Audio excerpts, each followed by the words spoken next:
This episode is brought to you by the House of Chanel.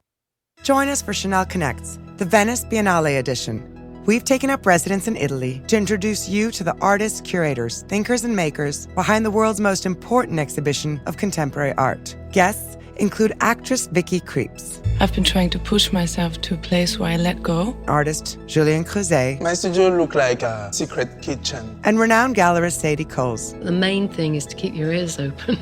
Listen to Chanel Connects on Chanel.com or wherever you get your podcasts.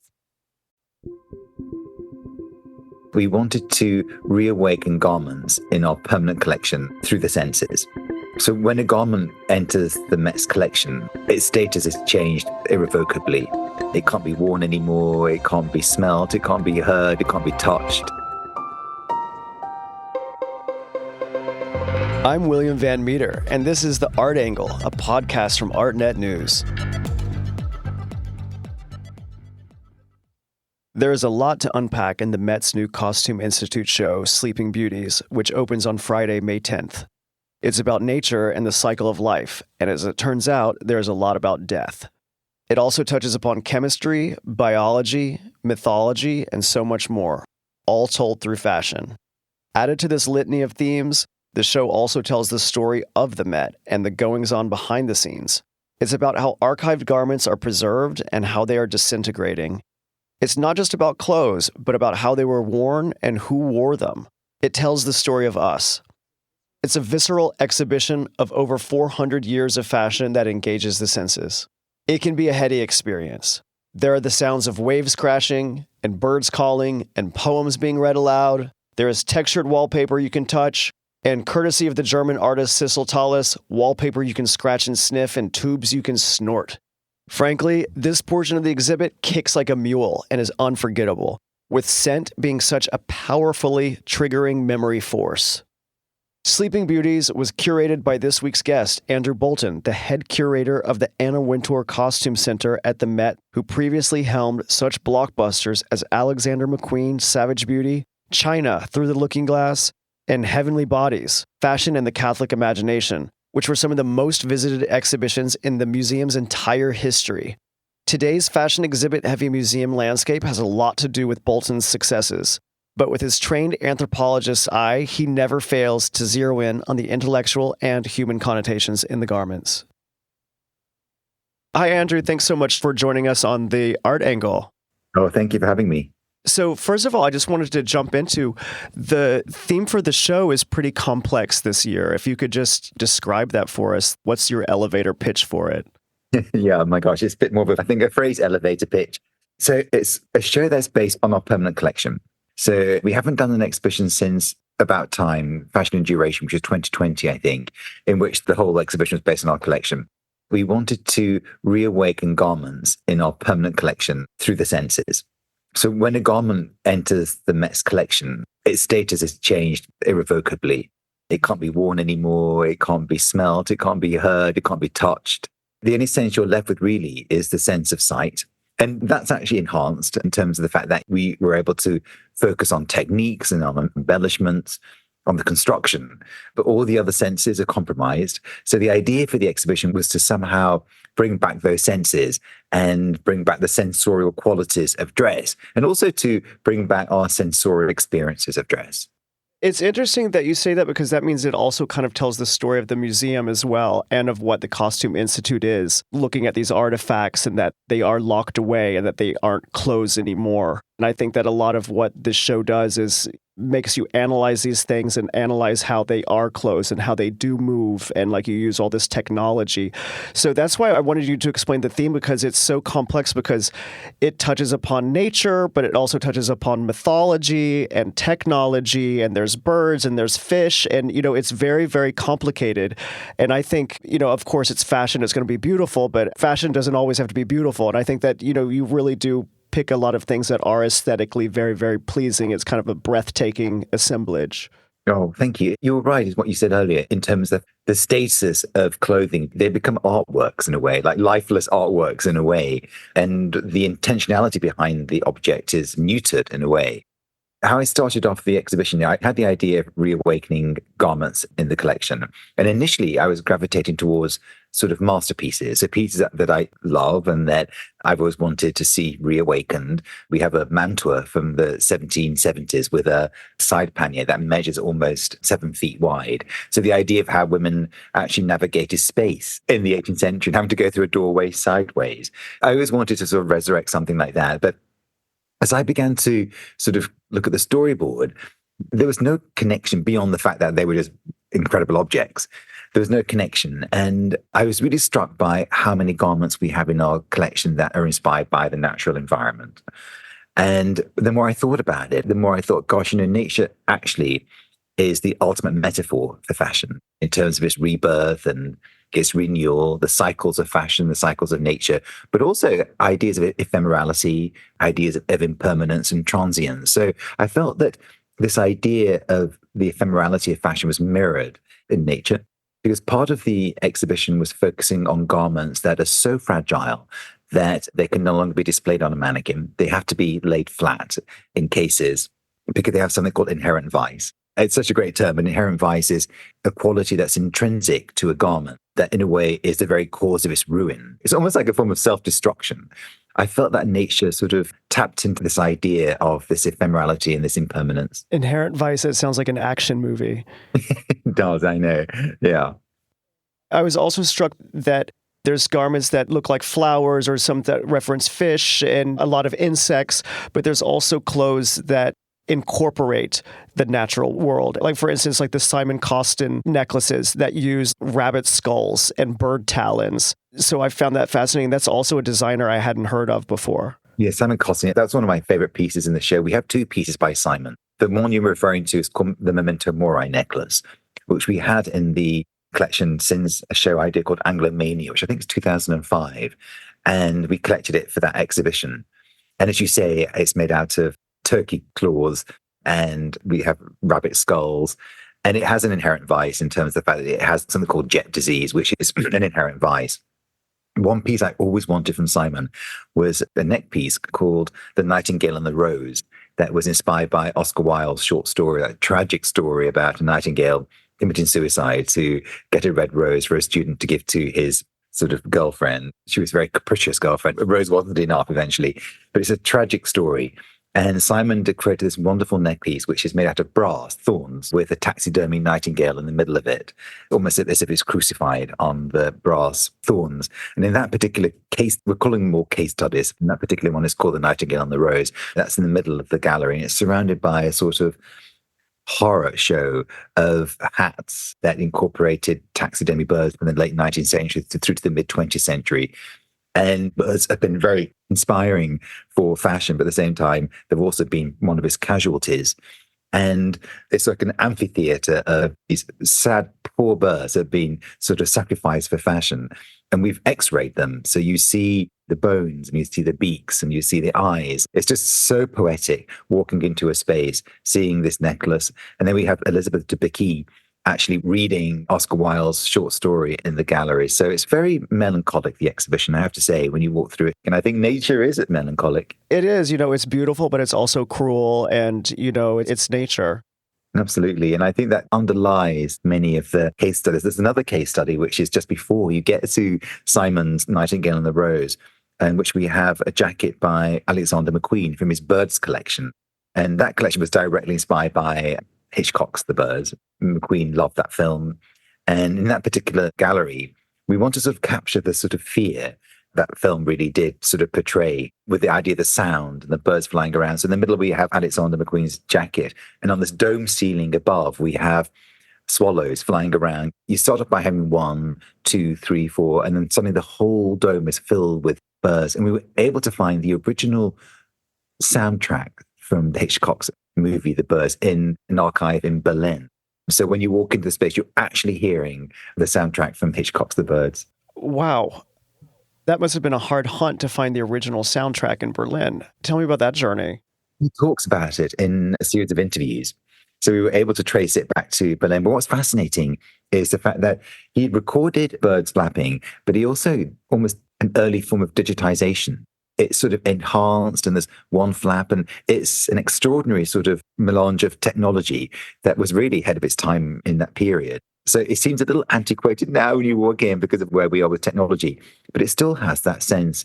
If you close your eyes, you feel you're in the movie. You feel that one moment where the sparrows come down the chimney in the farmhouse, and that's really what you feel when you're in there. So part of the idea for the exhibition is to play with multi-senses so that in one gallery, you're able to experience smell and sound and touch and also obviously sight. Sometimes it's exclusively one, but in many instances, there's a conflation of different senses. Speaking of McQueen, I think there was a lot of standout, striking dresses in the show from McQueen, but also from Sarah Burton's tenure, which I think that, even though she kind of just finished, that a lot of people equate Lee McQueen's period as like the high art moment when she's really done such amazing things. And so it was really cool that so much of her stuff is in this show.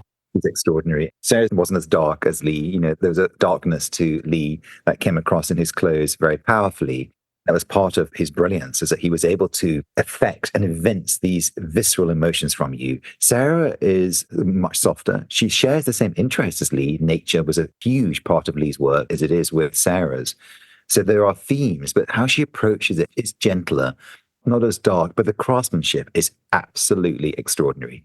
So I think that's what's amazing about Sarah and her time at McQueen. She was able to embrace the house codes because she trained with Lee, but also move it forwards and create her own vocabulary and her own house codes. She's an extraordinary designer. I've never been able to put my finger on it, but I think you are correct that there is like this sense of the life affirming in the work that she's done, with like that butterfly dress that you show and stuff. That's something that he would never do, but it is with the same language. Yes, Lee made it out of moths that were sort of like deteriorating, and the wings were falling off. Sarah did it as a joyous celebration of nature. And that's a good example that you mentioned, because that particular piece, it's extraordinary. It's actually dyed turkey feathers that have been cut, dyed, hand painted, and then applied to a structure, but to look like monarch butterflies. It really is extraordinary. It was worn by Elizabeth Banks in the Hunger Games. Oh, wow. Cool. There's such a mix of designers. There's huge houses like Dior and Chanel, but there's also so many designers I've never heard of that I learned about from this show that I'm excited to do a deeper dive and learn more about. Can you tell me about this assemblage of huge household names and these like much smaller, undiscovered creators? We used the show as an opportunity to also add pieces to our collection. So we actually acquired 80 new acquisitions for our permanent collection, but also for the exhibition. And one of our strategies is to collect more diverse designers who are just emerging, and designers who are also engaging in more ethical and environmental practices. So we've collected our first piece by Phoebe English, who is a designer who works a lot with natural dyes, with recycled materials. The same with Paolo Casana. There's a great dress by Olivia Cheng that's actually covered in jewel beetles from Thailand, from a sustainable farm in Thailand. So we wanted to use the exhibition, because of its connection to nature, as an opportunity to highlight some of these designers who are working with these ethical practices. Botter, Richard Malone. Richard Malone works with a fabric that is recycled from plastic found in the oceans, from fishing nets and plastic bottles found on riverbeds. I didn't want to separate it. I didn't want to say this is a garment that is embroidered with algae sequins. So it was really important to me that they were integrated throughout the rest of the exhibition, because I wanted to sort of really, in a way, articulate that this is a way of life now. The fact that this is part of our culture. We have to think ethically. We have to think sustainably. It seems strange to ghettoize it in one area. It was important for me to sort of like integrate it throughout, because it's really part of our life now. Another theme that I saw, that it's about centuries communicating with each other.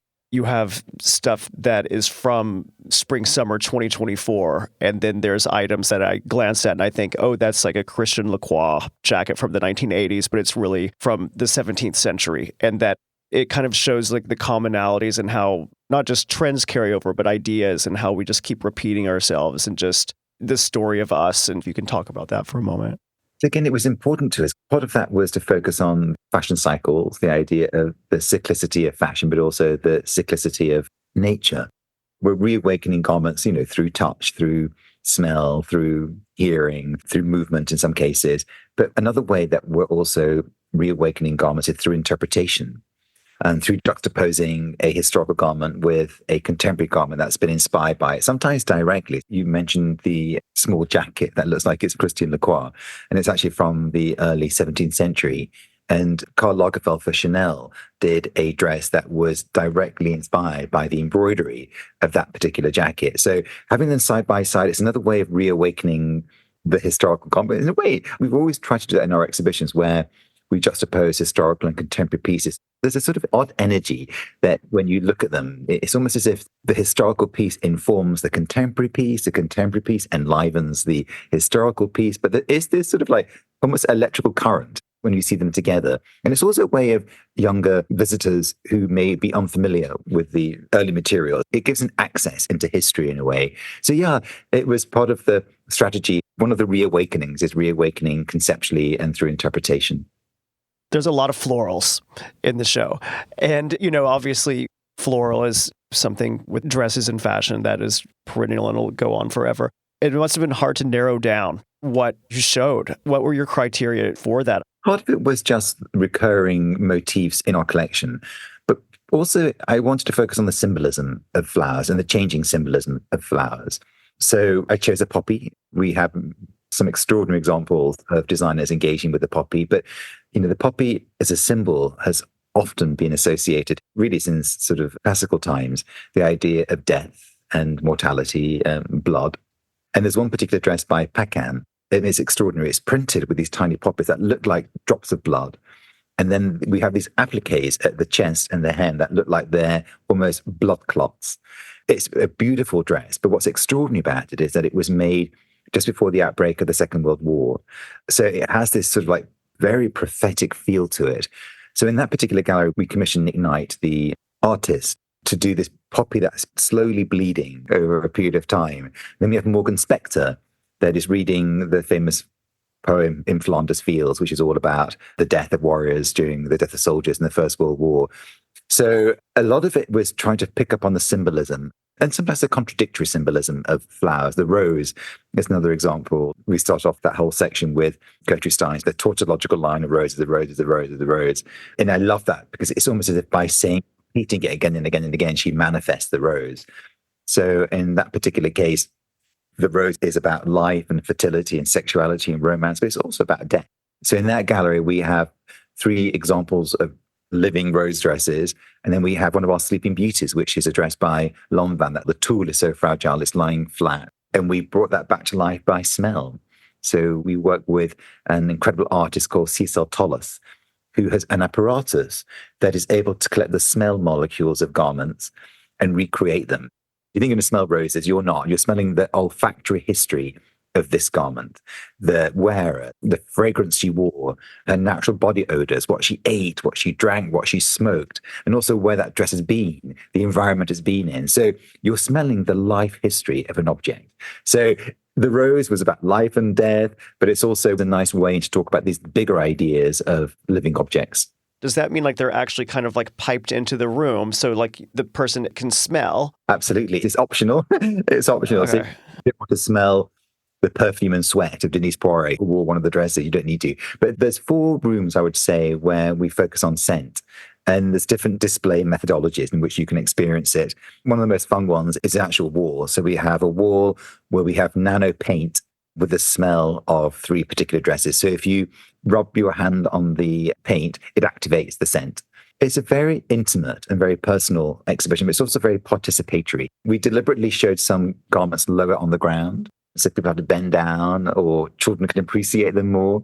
People of different heights can appreciate them more. Again, going back to the bodice you mentioned, the 17th century bodice, it has a sort of embroidery in the 17th century was 3-dimensional, but it was also dynamic. So when you look at it, you can see strawberries ripen, and you can see pea pods burst open with peas, and you can see birds snatching at dragonflies and caterpillars. So we've animated that. So in that particular room, you look up and there's a big dome where the embroidery is projected onto the dome, and you see very slowly these animals and insects moving. But at the same time, you've also created a touch wallpaper. So we, again, 3D scanned the jacket, and then we created this wallpaper, but to the specifications of Braille. So you can actually feel it. And the height of the embossment is the specifications of Braille. So it is a very participatory exhibition.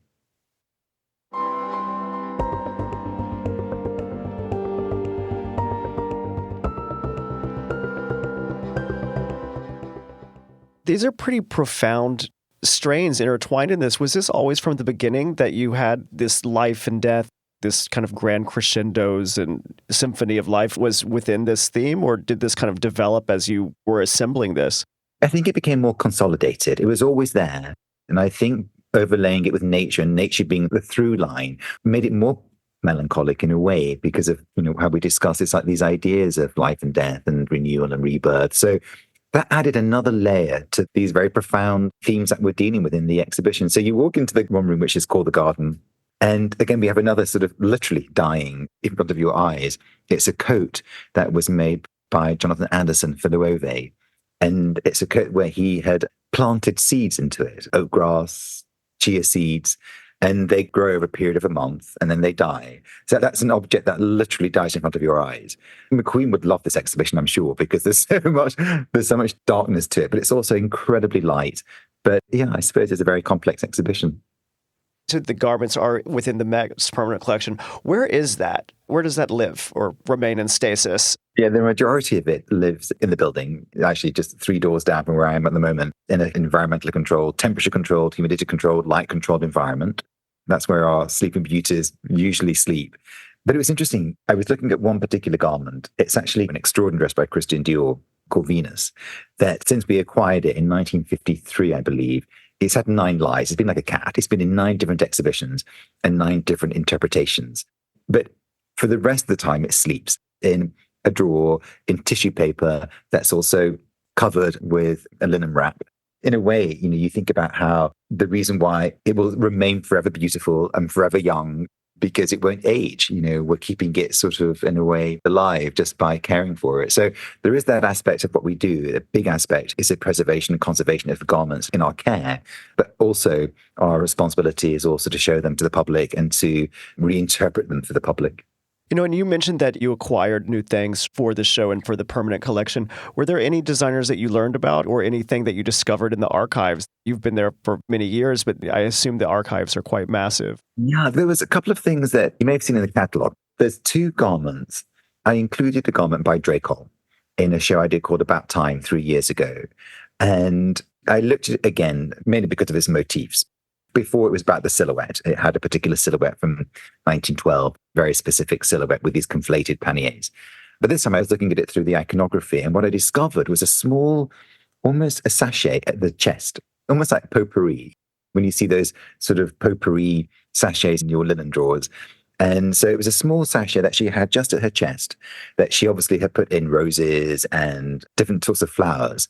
And I hadn't seen that before. I was focusing on the silhouette so much that I hadn't actually looked inside to see this sachet. And Cecil, again, the smell artist, did a molecular reading and then recreated the smell of that potpourri. So that came as something new to me. A designer who I discovered and wasn't very familiar with when I was working on the show is a designer based in Japan called Ryunosuke Okazaki. And he's mainly a sculptor by training, but he does these extraordinary wearable sculptures that look like bird exoskeletons. And they're very complex to create. And he actually came over from Japan to actually create it because it involves a lot of almost like whale bones that you insert into the dress to give it this sort of movement. So he was somebody whose work I wasn't so familiar with and learned more about during the process. And he's somebody who is absolutely extraordinary. His work is so poetic and straddles, I'm not a great fan of making an art and fashion divide, but he is somebody who conflates those categories. Interesting. And, correct me if I'm wrong, but, you didn't study fashion, did you? Like you studied non-Western art. That's right. Yeah, I began at least my studies as an anthropologist, an art historian, but non-Western art. And I always loved fashion growing up. But my connection to fashion was more street style. I was a bit too young, but I was lucky enough through magazines to experience the sort of punks from the 70s and new romantics from the 80s. I came of age, I suppose, in the mid to late 80s when New Romantics was just sort of like boiling down. But I always loved the sort of bravery of those club kids and the fact that they use fashion for provocation and for confrontation and to articulate really sort of meaningful concepts about race and ethnicity and about gender and sexuality. So my way into fashion was very much through the club kids from the 80s in London. They were these heroes of mine, and I just thought they were extraordinary. It seems like you always looked at fashion with an anthropologist kind of eye. I think initially I tried to be a bit more balanced, but I think my bias is exactly that. I think my bias probably is looking at fashion culturally, but also artistically. I'm always amazed at sometimes the complexity of a John Galliano dress or of an Asinalaya dress or an Issey Miyake dress. I'm always marveling at the sort of artistry of fashion. So I try to strike a balance between really focusing on exactly like the artistry, but also a cultural context for it. And I think this one's new for me in a way, because I think what I tried to do for this exhibition was to sort of move the needle of costume studies not away from, but also towards more of an emotional and sensorial interpretation of fashion. So not just artistic, not just cultural, but also sensorial and emotional. So there's one sculpture within the exhibition. It is, yes. It opens the show. It's Brancusi's Sleeping Muse, made out of bronze, and 1910 it dates. And in a way, she's sort of the mascot for the exhibition. So when you first walk into the show, you see Brancusi's Sleeping Muse as this mascot and this sort of emblem and this icon of the exhibition, yeah.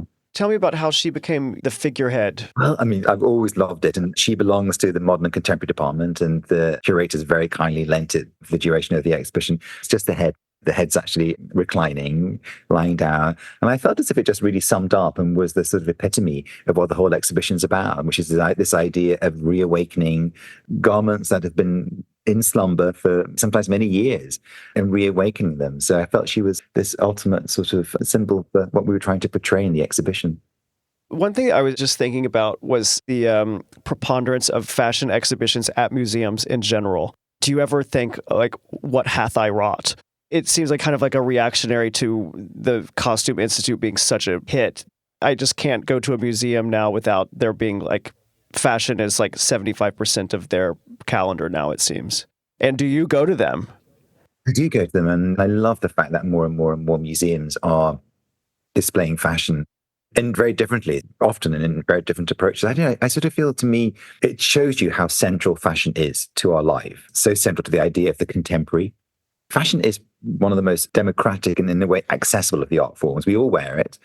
We all have an opinion about it. And I always think about when I go through our galleries, just seeing people's different reactions. You see people in the European Paintings Gallery, and they're much quieter, they're more respectful. It's almost they're afraid of the works on display, whereas in ours, it's a free-for-all. People are laughing, they're joking. There's no inhibitions. They're not afraid to voice an opinion about fashion because they relate to it. Even if it's a garment like an aeroplane dress by Hussein Chalayan that doesn't seem wearable, people can still relate to it. It was designed for the body and was designed to be worn on the body, no matter how extreme it is. So I love it. I love the fact that it just shows you how important fashion is to our lives and how important fashion is to the concept of the contemporary.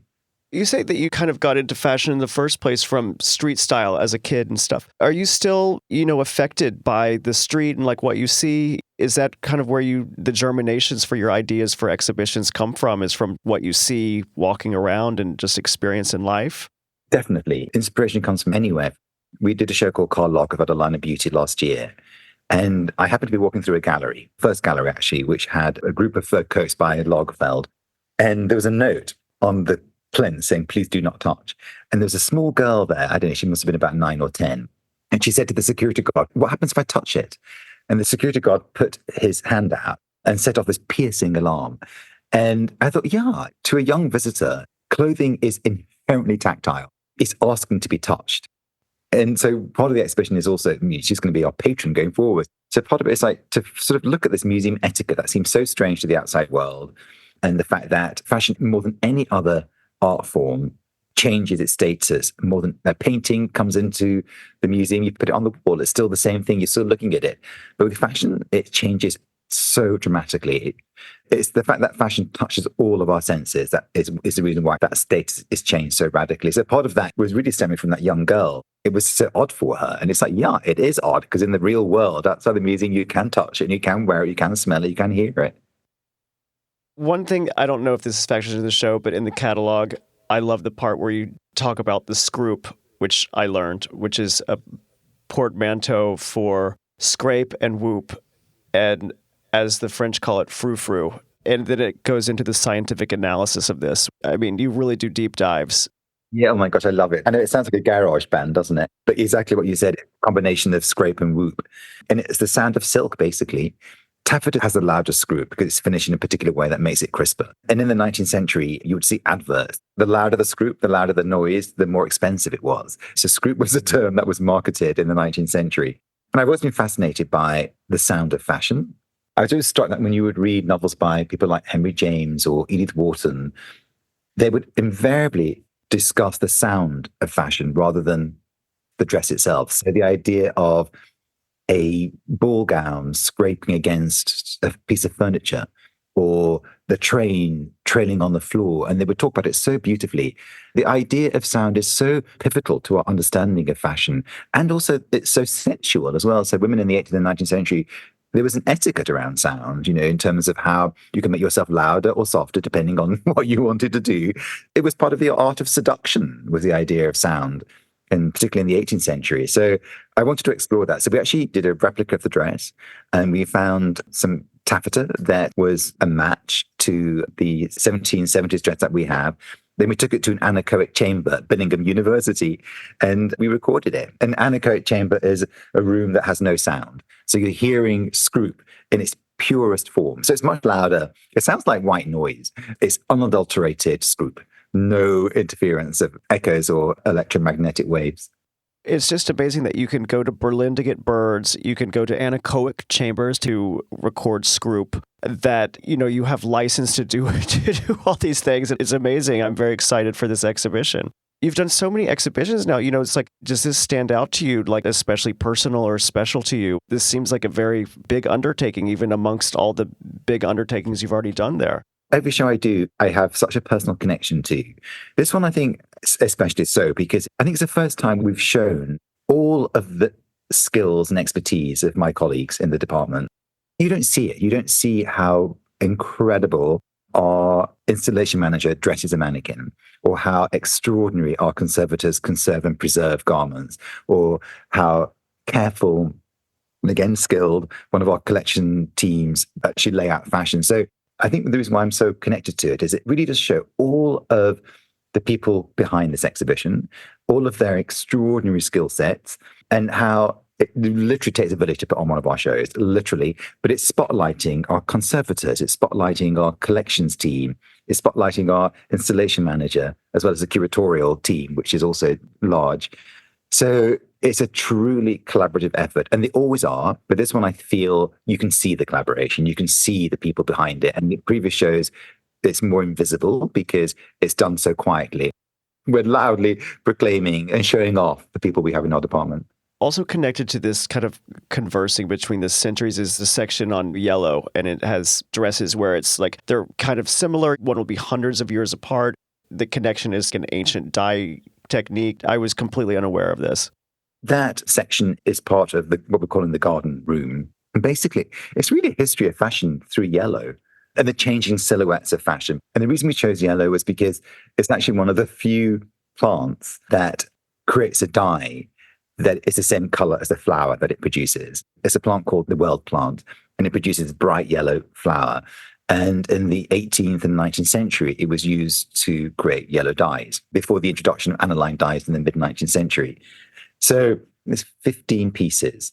And when you look at it, you go from the 1740s, there's changing silhouettes in yellow, and then you end up with a contemporary piece by Phoebe English, actually, from 2023. But what's interesting is that, it shows you the usage of natural dyes in the 18th and 19th century. It shows you the introduction of aniline dyes. And again, there's not much difference in terms of the color. But we end with Phoebe English, who is, again, working with weld to create yellow. So there's a new generation of designers who are working with natural dyes, and one of which is weld. So it sort of comes full circle. You start off with weld and you end with weld, but throughout the whole journey, you're seeing the history of fashion through 300 years. It's interesting also just yellow as a narrative. I would immediately jump to purple, because it's the color of royalty. Yellow is a real curveball for me. So go yellow. I think also yellow is so contradictory as a color. You can go from like muddy yellow to bright yellow, and it can be seen as something that is depressing to happy. So it's a very emotional color, I think. As you said, the figurehead is the Brancusi sculpture. Is there some kind of quintessential dress or item that you think really encapsulates this exhibition and that stands out? I think it's probably the Sleeping Beauties. These really poetic garments that are too fragile to just display on mannequins, but we've found a way to display them beautifully. But probably the one that I probably gravitate to is actually one that really was one of the inspirations for the exhibition, which is a dress by Charles Frederick Worth, dates to about 1888. And it was donated by Carrie Astor, who was a daughter of the Mrs. Astor, famous 400 Club. And it's an extraordinary tour de force of the haute couture. Charles Frederick Worth was the father of the haute couture. And it has these clouds and these sunbeams as part of the iconography, but it's suffering from something called warp loss. Warp loss is, again, an inherent vice that affects satin, where the vertical threads, which are the warp threads, are deteriorating because they're very fine, and the horizontal threads, which is the web threads, have remained. So it's completely fracturing as a garment. It looks like angel hair. When you look at it, it's like child's hair. It's so beautiful to look at, but there's nothing we can do to rectify it. It'll continue and continue to fracture and to deteriorate. And we actually brought that one back to life through Pepper's Ghost. So what I was keen to do, and I initially had the idea to do that for all of the Sleeping Beauties, but there was no time because this one actually took 9 months to actually recreate. The process of bringing her back to life in terms of showing her on a three-dimensional body and showing her in movement involved having to do a pattern initially, and then digitizing the pattern, then doing 3D scans of the embroidery, then putting it to the computer and getting the materiality correct, because the satin and the chiffon, and seeing how it moves. It literally took 9 months to get to where we are. After you get past the Sleeping Muse, the first gallery you come to is Charles Frederick Worth, the Sleeping Beauty of the exhibition. And in front of her is this Pepper's Ghost, or hologram that's brought her back to life. So I think that one probably, because it was one of the inspirations for the exhibition. You've been telling stories through garments and clothes. It seems like you're just as excited as you were. Is this never ending for you? Are you still just as excited as you were before? And that there's just still so many ideas left? Absolutely. I think that's what's so nice about art in general, but fashion in particular, because there are so many stories to tell and different angles to tell. Where I said earlier about that one dress, Venus, we've had her out 9 times.